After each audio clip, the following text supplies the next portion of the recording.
Hi guys, we had some technical difficulties. I guess the first time it didn't record, and I'm hoping that this one is recording. If you can hear me, just put me in the comments. If you're with me, tell me where you're from.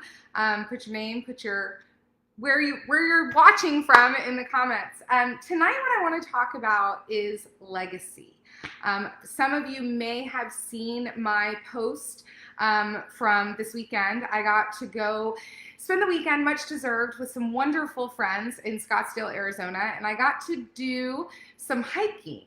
And what started off is I'm up early, can't go back to sleep, I'm just gonna go do a quick walk, actually turned into a little over a 4-mile hike from start to finish. Hey Ashley, thanks for joining. And it was a pretty intense hike. You go all the way up this massive peak, you come down the other side, you go all the way around, and you go from emergency marker 1 to emergency marker 101. So there were so many lessons on this 4-hour hike that I want to share with you. So what happened was, the first, you're excited, right? Like, I'm going up this mountain. I'm actually running to get my heart rate up at certain points, and I don't know how long it is. I think in the beginning I'm going up the mountain and down the mountain, and come to find out there's this whole other side of the mountain.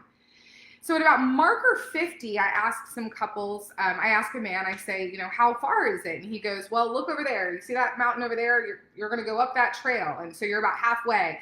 Hey, Zach, thanks for joining. And I'm like, okay. So I keep going, right? At this point, I'm like half a bottle of water in. I've got about a half a bottle left. And I get to marker 78. And this really sweet couple walks by me, and I said, hey, can I ask you, how long does this go? And they said, well, and we're at a point where I'm headed this way, they're headed back, and I look down, and it's like, it's pretty steep going down. And they said, well, it goes all the way to mile marker 101. We usually only go to 92. It's a lot of work coming back up. And I'm thinking to myself, well, if I'm going to go to 92, I might as well go to 101. Like, it's only 9 more markers, right? And I'm like, and I don't want to have to tell people I quit it at marker. I don't want to tell myself, more importantly, that I quit it at 92 and then say, well, what would it have been like if I would have gone to 101? And so by the time I get to 101, I have like a quarter of a water bottle left. And this sweet old man's like, I'm going the wrong way. All the hot blondes are going this way. And he made me feel good. So he gave me a little pep in my step. I'll tell you something funny he said later. And so I start going back up. I have about this much water left. I run out of water at about marker like 78 where I'd met the couple, but I'm going back up. And I needed to rest. And so I sat on this rock, and I was overlooking this most amazing, stunning view in Arizona, cacti, a golf course, mountains in the background. And I have really been struggling lately. There's been a lot of change in my life, a lot of change.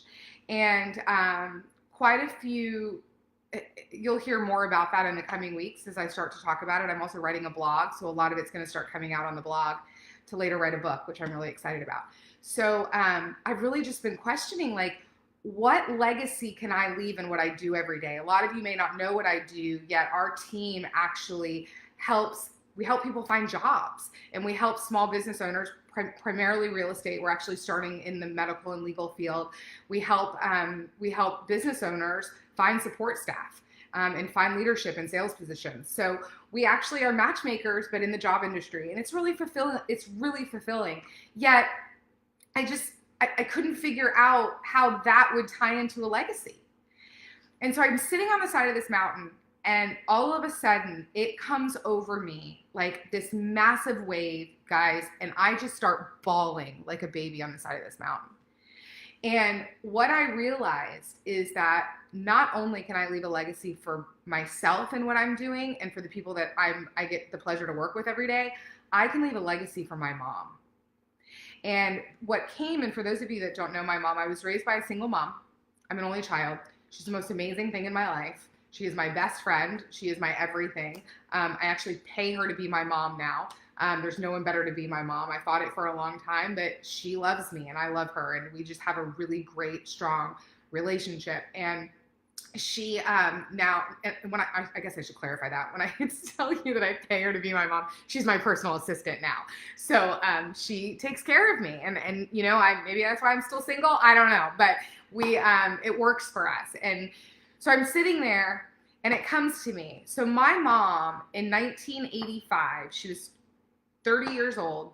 She started as an executive assistant working for Raymond James. Some of you might know Raymond James. It's a massive financial firm. Back then it was one building on 66th Street in Pinellas County. And she started working for them as a secretary in 1985, making $12,000 a year. But the most important thing is what happened next. So by the time I graduated from college, which would have been, I guess high school actually, by the time I graduated from high school, which would have been about 15 years later, she was a senior vice president of institutional sales for Raymond James, which means that she had made it into the boys club. And back in the 80s and the early 90s, finance was a big boys club.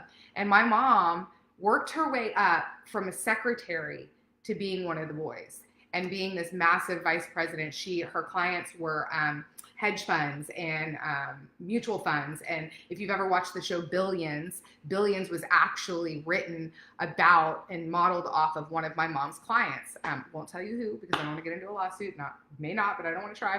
And so, so I sat there and I went, oh my goodness, like this is what we're doing. Like, and we get to do what my mom did for other people. We have tons of people that we place and EAs that have started as EAs and are now CEOs running multi-million-dollar real estate companies.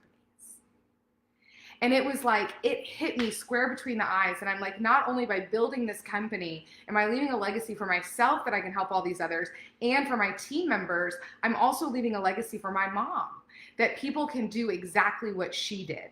And that was just, it, guys, it was emotional, it was amazing.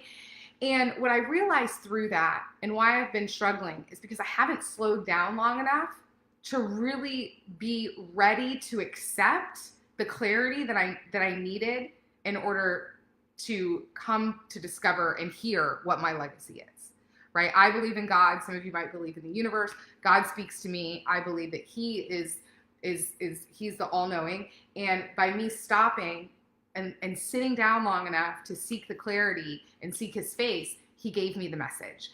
For those of you that believe in the universe, same thing, right? Like we've got to slow down to receive the message. I'm reading a great book right now called How I Built This by Guy Raz. If you haven't watched the podcast, watch the podcast. Or listen to the podcast. He interviews entrepreneurs and business owners that are that have built companies. So Herb Keller that built Southwest, Sarah Blakely that built Spanx, the Sam Adams guys, the college junk trunk moving guys, all of those. And he talks about in that book that you have to have passion for what you do. And then when you have passion for what you do, you have a story. And until you have a story, you really are hitting a ceiling because you don't know what you're building and you don't know what you're building it for and you don't know where your passion lies. And I think that is now what is going to help propel us forward is now I have the story. I have the story of why I do what I do, right? And the legacy that I get to leave. So I just challenge all of you this week, take the time to slow down, to seek. Oh my gosh, this is so funny. So this is my mom. This is my mom. I don't know who that cute little baby is in the picture, but that's my mom. And that would have been like 1985, 86 when she started as an EA. How funny is that? Like it's right here on my table. See, Mom, I do love you, even though I'm in Washington. So have an amazing night, guys. Seek the clarity. If you're having trouble, you can always reach out. And guess what, guys? It's okay to change your mind. If you're not passionate about what you're doing, it's okay to change your mind. So change your mind.